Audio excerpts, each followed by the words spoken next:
Hello everyone, स्वागत है आपका गोल्डन इमेज कोचिंग क्लासेस में। तो जैसा कि हम पढ़ रहे थे fundamental of physical geography class 11th right, जिसमें हम चैप्टर 1 की स्टडी कर चुके हैं। अब हम चैप्टर 2 जिसमें हम origin and evolution of earth की पढ़ेंगे, इसके बारे में पढ़ेंगे। और इस वीडियो लेक्चर में हम उसका ओवरव्यू देंगे एक बड़े ही मज़ेदार एंड स्टोरी फॉर्म में, राइट।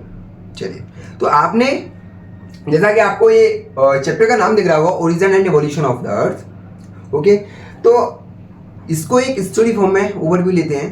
तो देखिए, ये आप खड़े हैं, ये मान लीजिए, और आप किसको देख रहे हैं? स्काई को देख रहे हैं। आपको स्टार्स दिखाई दे रहे हैं।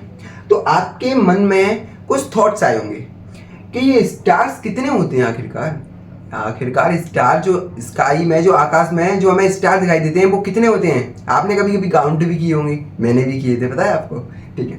फिर दूसरा चीज ये है, दूसरा जो क्वेश्चन आता है जनरली लोगों के लिए, वो मेरे को भी आया था। वो क्या था कि हमें आकाश में ये जो स्टार दिखाई देते हैं वो कहाँ से आते हैं, राइट। तीसरा क्वेश्चन जो सबको आता है कि ये क्या हम इस स्काई या गैलेक्सी यूनिवर्स जो भी है, तो इसके एंड तक हम पहुंच सकते हैं क्या? या कोई ऐसा है आदमी या पर्सन, कोई लिविंग थिंग्स है जो उसको एंड तक पहुंचाओ, जिसने देखा हो कि यूनिवर्स के एंड में क्या है? ऐसे क्वेश्चन है जिसको चलिए हम आपके लिए लिख देते हैं थोड़ा। हाउ मेनी स्टार्स, ठीक है, ये क्वेश्चन आते हैं आपको। एंड दूसरा क्वेश्चन क्या आता है आपको? How did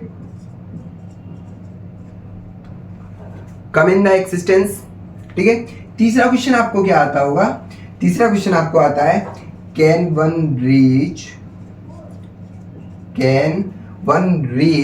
end of the sky. ऐसे क्वेश्चंस आते हैं। तो आपको घबराने की जरूरत नहीं है, आपको इन सारे क्वेश्चंस का आंसर ये चैप्टर आपको देगा, समझ में है। और आपको और भी अर्थ के बारे में बताएगा, राइट। चलिए हम स्टार्ट करते हैं इसका क्या ओवरव्यू। क्या स्टार्ट करते हैं? ओवरव्यू। तो ओवरव्यू में हम आपको एक चीज देखते होगे, जैसे आपका बर्थडे है, तो आपको किसने बताया? आपको मम्मी पापा या किसी ने भी बताया होगा। आप अपना बर्थडे सेलिब्रेट करते हो।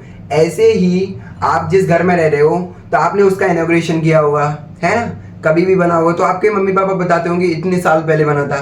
तो ऐसे ही जब हम अर्थ में रहते हैं, है ना, तो अर्थ में रहते हैं, तो अर्थ हमारी कब फॉर्म हुई हमें कैसे पता चलेगा?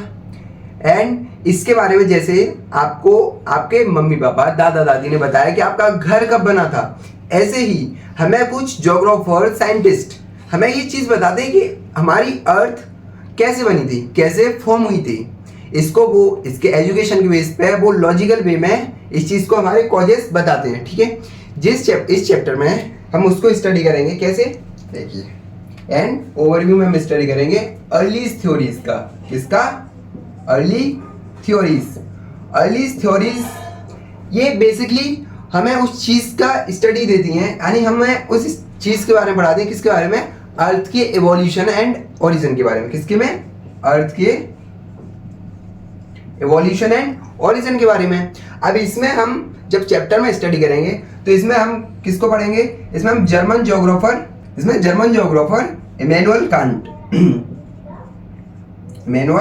कांट, ये फर्स्ट साइंटिस्ट स्कॉलर्स थे जिन्होंने अर्थ के बारे में एक हाइपोथेसिस दी थी। अब हाइपोथेसिस क्या होती है? हाइपोथेसिस वही होती है जो एजुकेशन के बेस पे वो किसी को प्रिडिक्ट करते हैं कि ये सारी चीज हुई होंगी, या उसके बारे में बताते हैं। किसके बेस पे? एजुकेशन के बेस पे। तो उसको क्या बोलते हैं? हाइपोथेसिस।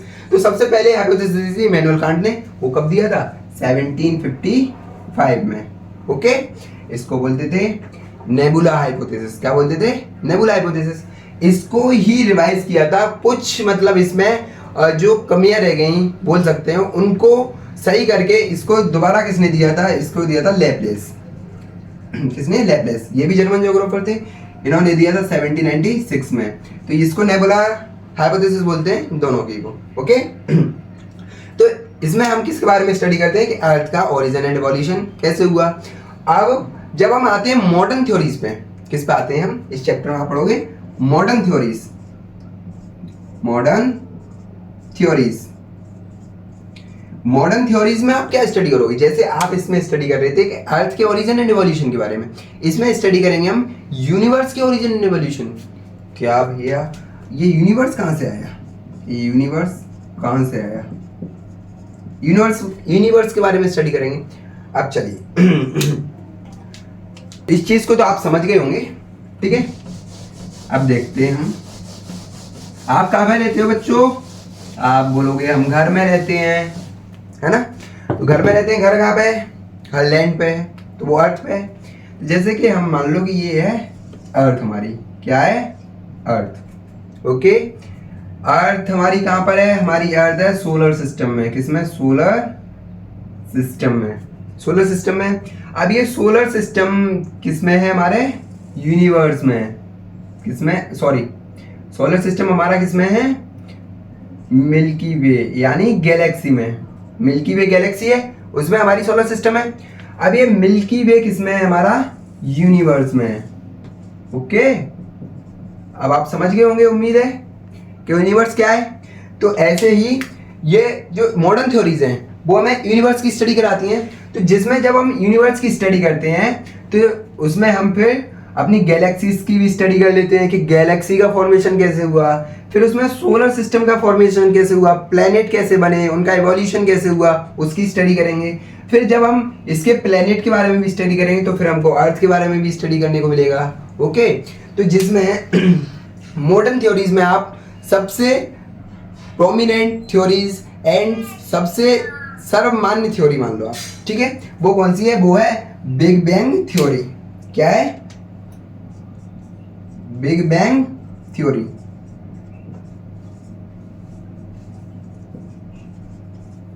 जिसको एडविन हबल ने 1920 में दिया, 1920, और ये कहां दे रहे थे, 75, इसलिए इसको मॉडर्न थ्योरीज बोला जाता है, राइट।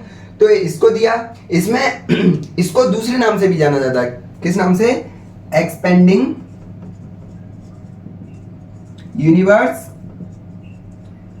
थ्योरी। यानी कि जो हमारा यूनिवर्स है वो एक्सपेंड होते जा रहा है, मतलब बढ़ते जा रहा है, उसमें डिस्टेंस बढ़ते जा रही है, मिल्की वे मतलब जो गैलेक्सीज और प्लेनेट के बीच में वो डिस्टेंस बढ़ती जा रही है, बढ़ते जा रहा है। जब हम इसको इस चैप्टर में पढ़ेंगे तो बहुत ही मजेदार तरीके से आपको पढ़ाएंगे, आप कहीं नहीं जाइएगा, ठीक है। तो हमको ये मिलेगा, फिर इस मॉडर्न थ्योरीज में ये पढ़ लेंगे। तो उसमें पहले हम क्या स्टडी करेंगे, उसमें हम करेंगे स्टडी फॉर्मेशन ऑफ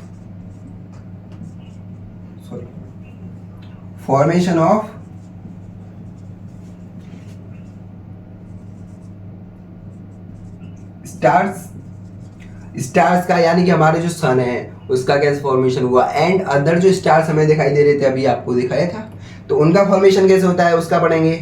फिर हम पढ़ेंगे फॉर्मेशन ऑफ प्लैनेट, ऐसे ही किसका पढ़ेंगे, प्लैनेट का।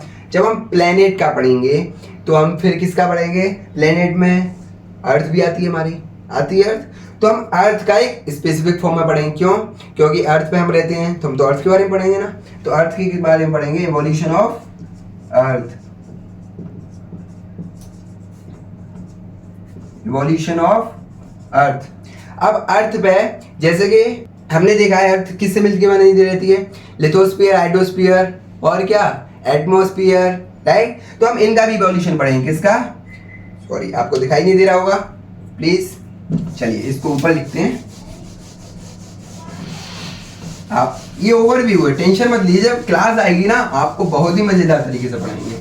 ओके, तो ये ओवरव्यू है, इससे आपको ये पता चलेगा कि हमारे इस चैप्टर में हम क्या पढ़ने वाले हैं, और जो हमारे बचपन के क्वेश्चंस थे उनको हमें आंसर मिलेगा इस चैप्टर में। ओके, चलिए तो क्या पढ़ रहे थे हम, इवोल्यूशन ऑफ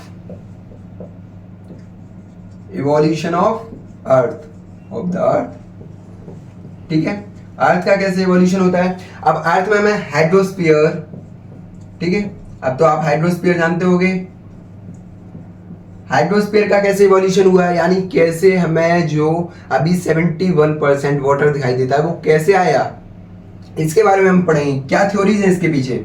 फिर हमारा एटमॉस्फेयर कैसे आया, एटमॉस्फेयर कैसे आया, क्या हमारी अर्थ हमेशा से ऐसी थी, कैसे कैसे उसका इवोल्यूशन हुआ है, तो कैसे हाइड्रोस्फीयर आया, कैसे एटमॉस्फेयर आया, इसके बारे में पढ़ेंगे, और कैसे लिथोस्फीयर बना जिस पे हम आज खड़े हुए हैं, जिस पे ह्यूमन एक्टिविटीज हो रही हैं, तो वो लिथोस्फीयर कैसे बना, कैसे हमें माउंटेन्स, प्लेट्यू, प्लेन्स कैसे देखने को मिलते हैं, कैसे इनका फॉर्मेशन हुआ, वो सब हम थ्योरीज के थ्रू पढ़ेंगे, ठीक है।